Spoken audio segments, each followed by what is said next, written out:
right, welcome back to Sports Fans Only. C. Anthony, I'm Sean Mack, and today we're going to be discussing the mega matchup this Saturday between Tank Davis and Ryan Garcia. As always, C, let's hop right into it. First question. Let's get the built-in excuses out the way. So let me just ask this question right now. Should Ryan Garcia actually had agreed to the rehydration clause, and do you think it will affect him in this fight? Well, it was his plan to do all the things that they're doing. So I think it will affect him. I think he's kind of outgrown the division. In a sense, I think he should be fighting at 140 to begin with instead of, 35, wanting to catch weight at 136. They'll let you rehydrate. Fight night, he can be 146 anyway. So that tells you right there that he might be weight drained, might be a little tough. But this was all his idea. He been calling Tank out, and he said he'd come down to 135 and make this. And so this is what he asked for. You think it's going to affect him in any way in the ring? Yes, I think when you're training while you weight drain, I don't think you get your best training in. By not getting your best training in, I think thinking is sharp, and I just think it'll be a totally different fight on fight night when you're gonna fight at a tougher you're gonna blow up 10 pounds, fight at a weight that you didn't train at or either around there, and you might not get your best training in, being dehydrated, nourished at times. So I think it's definitely going to affect them. No matter what anybody says, it's just how the human body works. Yeah, that's why I actually asked it that way, because I know for Ryan Garcia fans, it's already a built-in excuse. You know what I mean? So if Ryan loses this fight, I think automatically they're gonna call for a rematch because with no rehydration clause. I could definitely see that coming. Definitely see that coming. I don't think they could call for a rematch because then he fight at 135 and stay there, so he still will be drained. But couldn't he he couldn't ask Tank to come up, right? No, Tank went to 140 and fought Mario Barrios. Even though he did his thing on Mario Barrios, he said he didn't feel comfortable at 140. That was his weight. So what you're saying is that he shouldn't even actually called out Tank because it's only really one way that they could have fought was him coming up. If Tank couldn't come up, I mean Ryan had to go down. So this fight shouldn't technically be happening. I think he should be you ask me, he should have been looking to fight Josh Taylor or either Teofimo Lopez, those guys at 140, rather than coming down to 135. But I do understand, Tank Sui was wanted for years. And young guy coming up, his mind was set on fight Tank years ago. So this is what he had to do to get it. They're just not, Ryan is just a bigger man. Yeah, understood. Next, what should the winner of this fight do with their career going forward? And who should they fight next? So the winner, what should they do going forward? No idea, because if Ryan wins, I don't know if he goes to 140 and fight there. I don't know if he keeps trying to make catch weights with other guys in the lightweight division down at 135. So I don't know. As for Tank, if he wins, no matter what, his legacy is going to involve Devin Haney and Shakur Stevens. So I think we already know that that'll be the fights down the line. Be Shakur Stevens and Devin Haney. If at some point he did get comfortable and go to 140, Tank Davis I'm talking about, he'll be looking at probably the winner of Teofimo Lopez versus Josh Taylor. Yeah, I found out about Stevens, Tank, and Haney around the same time. I'm not sure what the age difference was or whatever, but it seems like Tank Davis actually grabbed the bull by the horn and excelled, where it seemed like some of those guys were fighting limited people. But once again, not sure if it's a lot of competition in that 125 or whatever they were fighting at. So I don't know. Same question, but about the loser. What should the loser do going forward with their careers, and who should they fight? Tank, Ryan? Fight whoever makes sense. What belts are out there? See what big paydays you could get. I think they make too much of a big deal sometimes about who's next. Just keep fighting. That's what you're doing. We all have bad days at work. You don't just look for a new job or make adjustments. You just go back the next time and try to give your best performance. So no matter what, I don't know. It's just so many options right now in the lower divisions. 140, 135, 130. It's just so many options. I can't see set in stone what anybody should do. Get with their team and see what makes sense for their family. Yeah, that makes sense. Now, just to hop off base right here. Devin Haney last fight went pretty well. You think he's built for that division? Yeah, he's good, but he got to, I think, step up and kind of step up the level of opponent that he's facing. But he's comfortable, but he's a 140 guy too. He's a big no. Devin is a big guy. He's gonna come into the ring versus Lomo, well over 135. What's his walk around weight, if you know? Not sure, but probably around 145, 150 ish, probably, maybe more. Am I just imagining this because maybe it's just more because of social media? But do you know if the guys back in the days like your Hearns, your Hagglers, your Durans, and all those guys, were they walk around weight much bigger than they fight weight?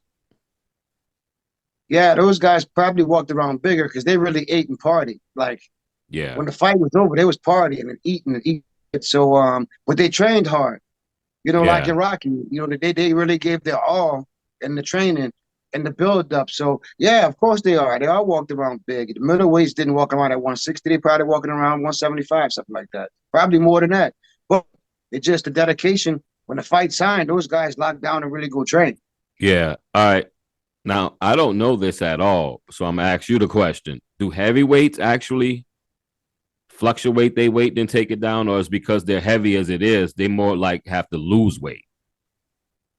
Heavyweights basically do what they want. As long as you're at X amount, you can be 290. Fury comes in at 269, 270. What does he Like, weigh in at on like the night of the before the fight, the weigh in? Does he weigh in and then balloon up?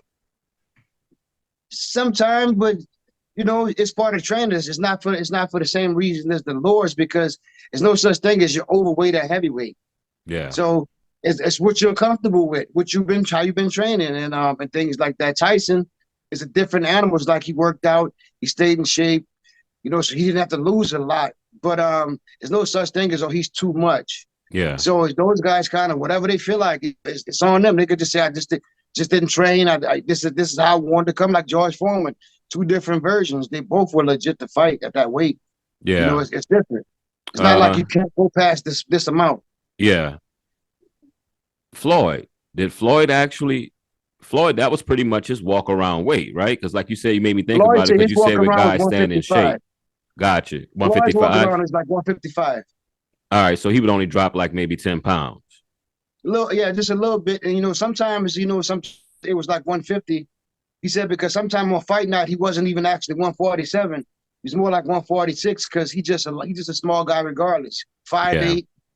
Floyd's not gonna be more than he's always gonna be between 145, 150 to be comfortable. Even yeah, when he fought Oscar De La Hoya, um, they fought at 154. He weighed in at 154. The next day he came in at 150. He actually lost weight to feel comfortable. yeah. Makes sense. Makes sense. All right. Last question before we get out of here. It's a few days out for the fight.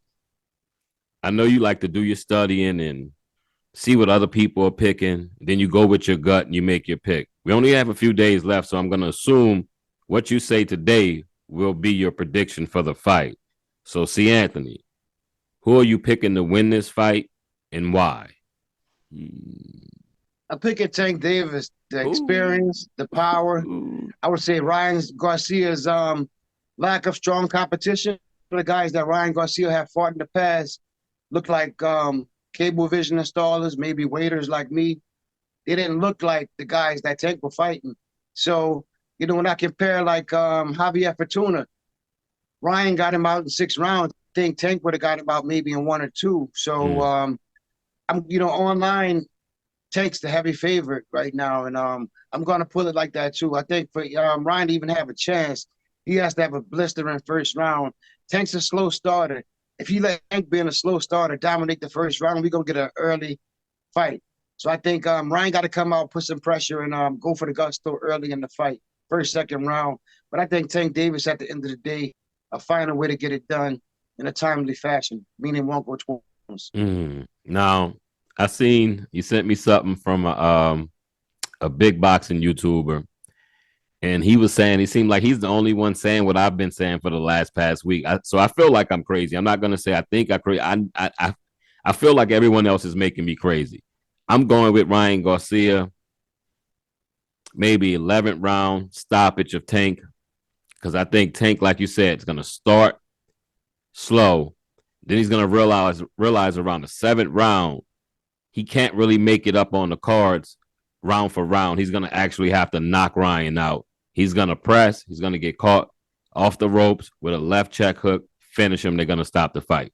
That's just my opinion. I know it sounds crazy to you, someone that's like an avid boxer, um, enthusiastic about boxing and do your studying, but that's what I think. So I don't know. I don't know. Any last words? Yeah, I'd like to say it's gonna be a good, I think it's gonna be a good fight. I think it's definitely fighter 100% fight of the year. I think the winner is definitely gonna be probably the face of boxing. This is the biggest fight that we have out there. I think they'll be the ones carrying the sport, just the face being so young and coming off a big fight like that. Like I said, I do give Ryan a chance. I'm more like 50-50 because of both people having the power. I just think Tank more weapons in the tool bag. We all know about the left hook. But with Tank, you got to watch the uppercut from the right, uppercut from the left, the straight left, the looping right, the straight left. I don't even know how many I named, but I can see I can name all of that. Even in the weigh-in, he when they did the weigh-in up close, he touched Ryan's chin. He says he says super soft. He says ready.